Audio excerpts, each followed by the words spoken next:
हुजूर सल्लल्लाहु अलैहि वसल्लम साहब, हुजूर साहब ने मुझे भी जीवन में कुछ दिया, तो मैं भी चाहूंगा कि 2 रकात शुक्राने की आपके साथ जरूर करूं।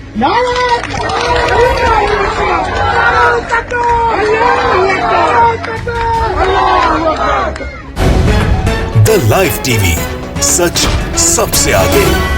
दोस्तों, जो मुसलमानों को हमेशा आतंकवादी बताते रहे, नमाज से, हिजाब से, इस्लाम से नफरत करते रहे, उन्हें गंदी गंदी गालियां देते रहे, अब वो मुसलमानों के सामने घुटने टेकने लगे हैं, गिड़गिड़ाने लगे हैं। मौका है चुनावों का। 5 चरण के चुनाव हो चुके हैं। 6ठे चरण का चुनाव उत्तर प्रदेश में होने जा रहा है और भारतीय जनता पार्टी की जो जनसभाएं हो रही हैं उनमें खोलकर अब अल्लाहू अकबर किया जा रहा है। और तो और प्रत्याशी साफ तौर पर कहने लगे हैं, मैं भी नमाज अता करूंगा। नमस्कार, मैं हूं प्राज्वल गौतम और आप देख रहे हैं द लाइव टीवी। अब तक तो आपने तमाम वीडियोस देखी होंगी कि जिस तरीके से भारतीय जनता पार्टी के नेता इस्लाम के बारे में, हिजाब के बारे में, मुसलमानों के बारे में बोलते रहे, उन्हें हमेशा आतंकवादी बताते रहे, उनके बारे में गंदी विचारधारा रखते रहे। ये तमाम चीजें आपने देखी होंगी। बताया जाता रहा है कि एक धर्म, एक संप्रदाय से आतंकवाद का रिश्ता होता है और इस तरीके से निशाना साधा जाता रहा है। वो ज्यादा बताने की जरूरत नहीं है। लेकिन चुनावों में हार को देखते हुए हालात ये हो गए हैं कि मुसलमानों के पैर पकड़ने पड़ रहे हैं, गिड़गिड़ाना पड़ रहा है, कहना पड़ रहा है कि आइए हमारी सभा में अल्लाहू अकबर करिए और तो और नमाज भी मैं अता करूंगा।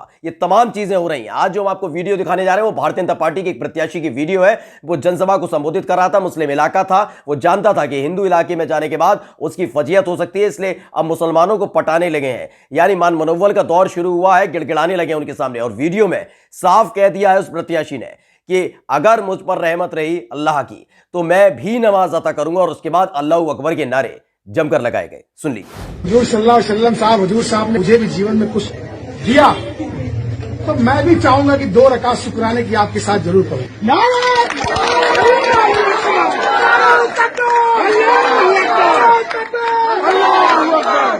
क्या आप ये नहीं चाहेंगे कि 2 रकात शुक्राने की किसी अच्छे पाक मस्जिद, तो सब पाक है जी, उस पाक स्थान पर मैं आपके साथ खड़ा होकर आपको देखा आपने। दरअसल भारतीय जनता पार्टी के ये प्रत्याशी हैं। 2 चरणों के चुनाव रह चुके हैं, 6ठा चरण और 7वां चरण। 6ठे और 7वां चरण आते आते हालात भारतीय जनता पार्टी की ऐसी हो चुकी है कि लगातार उनको कभी दरगाह जाना पड़ रहा है, कभी चादर पोशी करनी पड़ रही है, कभी किसी मस्जिद में जाकर मत्था टेकना पड़ रहा है। और तो और मुस्लिम महिलाओं के साथ साथ मुसलमानों की बस्ती में जाकर गिड़गिड़ाना पड़ रहा है कि हमें वोट दीजिए, हम आपसे नफरत करते ही नहीं। वो बात अलग है कि ये वही दल के नेता हैं, उसी पार्टी के नेता हैं जो लगातार मुसलमानों के खिलाफ जहर उगलते रहे, या फिर इनके शासित राज्य में लगातार मुसलमानों के नरसंहार का जिक्र किया जाता रहा। और जिन लोगों ने नरसंहार का जिक्र किया था मुसलमानों के, उन पर इनकी बर्दाश्ती बनी रही। लेकिन अब चुनावों में हार दिख रही है तो प्रत्याशी घर घर पहुंच रहे हैं, मुसलमानों के घर पहुंच रहे हैं, हाथ पैर जोड़ रहे हैं। अभी आपने वीडियो में देखा ही किस तरीके से साफ तौर पर उन्होंने कहा कि मैं मुसलमानों अल्लाह की रहमत की दुआ मांगता हूं और अल्लाह की रहमत रही तो मैं भी आपके साथ 2 वक्त की नमाज अता करूंगा, मैं भी पढ़ूंगा नमाज। सोचिए, इन्हें नमाज से इतनी दिक्कत होती है कि हरियाणा के गुरुग्राम में इन्हीं की पार्टी के, इन्हीं के दल के लोग गुंडागर्दी करते हैं, तब इन्हें याद नहीं आती है। उत्तराखंड में किस तरीके से मुसलमानों के नरसंहार का जिक्र किया जाता है तब याद नहीं आता है। कर्नाटक के उडुपी में जिस तरीके से मुस्लिम बच्चियां हैं, हिजाब को लेकर ये विवाद खड़ा करते हैं तब याद नहीं आता है। लेकिन उत्तर प्रदेश में इन्हें अब मुसलमानों की जरूरत पड़ने लगी है, मुसलमानों के सामने घुटने टेकने लगे हैं। इसके साथ साथ अब कई और वीडियोस भी आपको दिखाने जा रहे हैं। आपको याद होगा कि लखनऊ कैंट से जो प्रत्याशी है और कानून मंत्री इस योगी सरकार में जो ब्रजेश पाठक है, वो भी दरगाह तक पहुंच गए थे। उनको भी मालूम था कि अगर लखनऊ में जीतना है तो दरगाह तक जाना पड़ेगा। वो भी हम आपको पहले दिखा देते तस्वीर और उसके बाद आगे बताएंगे कि किस तरीके से ये सब तो है ही, कैसे पूरी की पूरी भारतीय जनता पार्टी है मुसलमानों के सामने गिड़गिड़ाने लगी, उनके पैर पड़ने लगी है। देखिए।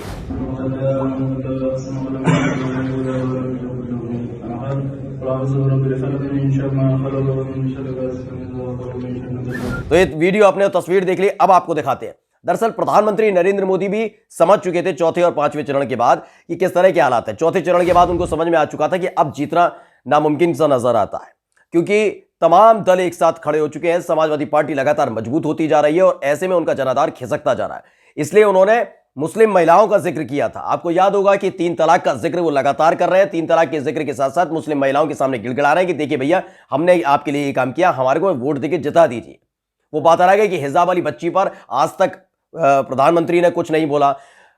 भाजपा शासित अलग अलग राज्यों में जिस तरीके से अत्याचार किया जा रहा है उस पर कभी नहीं बोला। लेकिन जब वोटों का टाइम आया था तो खुद प्रधानमंत्री गिड़गिड़ाने लगे थे, भाई मुझे वोट दे दीजिएगा, मैंने 3 तलाक मैंने आपको आजादी दिलाई है, गुंडों से आजादी दिलाई हो ना दिलाई हो भगवदारी, लेकिन मैंने आपको आपके ही समुदाय के लोगों से आजादी दिलाई है, 3 तलाक मैंने खत्म कर दिया। ये तमाम चीजें की जा रही थी। पहले बयान सुन लीजिए प्रधानमंत्री नरेंद्र मोदी का।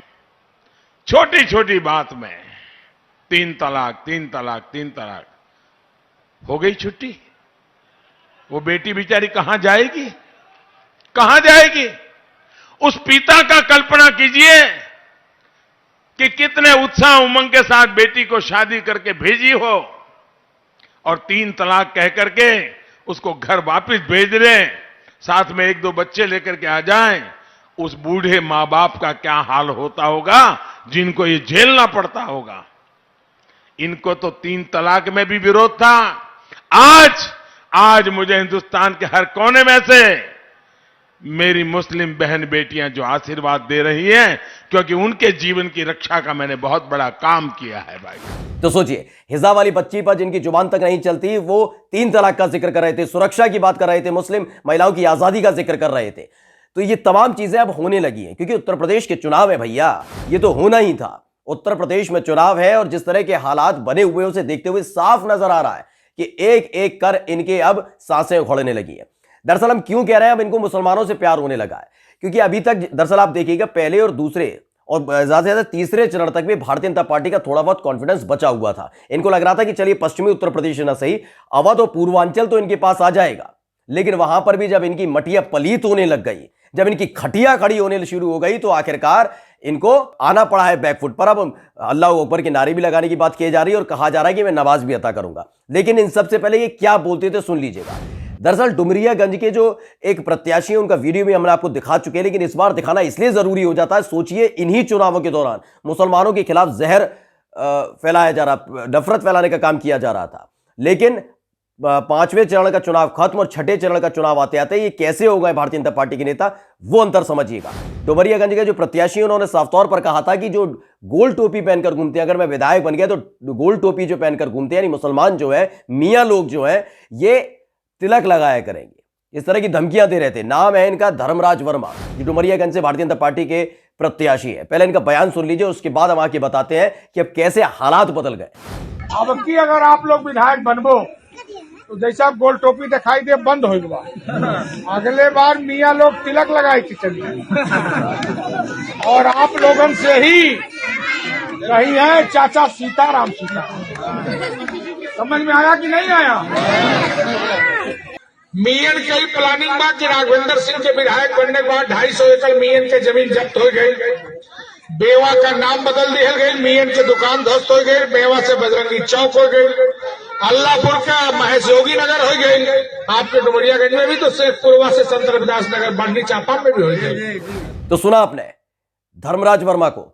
ये वही धर्मराज वर्मा है जो लगातार ये बात का जिक्र कर रहे थे जनसभा के दौरान कि अगर ये विधायक बन गए तो मियाँ जो है टोपी नहीं लगाएंगे, तिलक लगाएंगे। तमाम जो अलग अलग जगह बची हुई हैं वहां पर तमाम जगह का नाम जो उर्दू नाम में है या फारसी नाम में है उसको बदलकर हिंदी नाम में कर दिया जाएगा। नहीं, विकास की बात किसी ने नहीं की थी। लेकिन अब देखिए, जो मुसलमानों के खिलाफ इसी चुनाव में जहर उगल रहे थे, अब 6ठा चरण आते आते घुटने पर आ गए। जाते हैं मुस्लिम बस्तियों में, उनको जाना पड़ रहा है, उनको मालूम पड़ चुका है कि अब उनका आसरा अकेला ही मुसलमान बचा हुआ है। इनके सामने गिड़गिड़ाओ तो शायद ये मान जाए, और यही वजह है जिसके चलते अब गिड़गिड़ाने लगे हैं, हाथ पैर जोड़ने लगे हैं। इसके अलावा भी कई और वीडियो सामने आई थी, आपने देखा ही होगा, तेल मालिश वाली भी देखी होगी। उठक बैठक करने लगे हैं, दंडवत प्रणाम करने लगे, तमाम चीजें अब की जा रही हैं। लेकिन इन सबसे इतर जो कल तक मुसलमानों से नफरत करते थे, सोचिए चुनावों के लिए, वोटों के लिए किस तरह से मुसलमानों के पैरों पर गिरने लगे हैं, गिड़गिड़ाने लगे हैं। नमस्कार। द लाइव टीवी, सच सबसे आगे।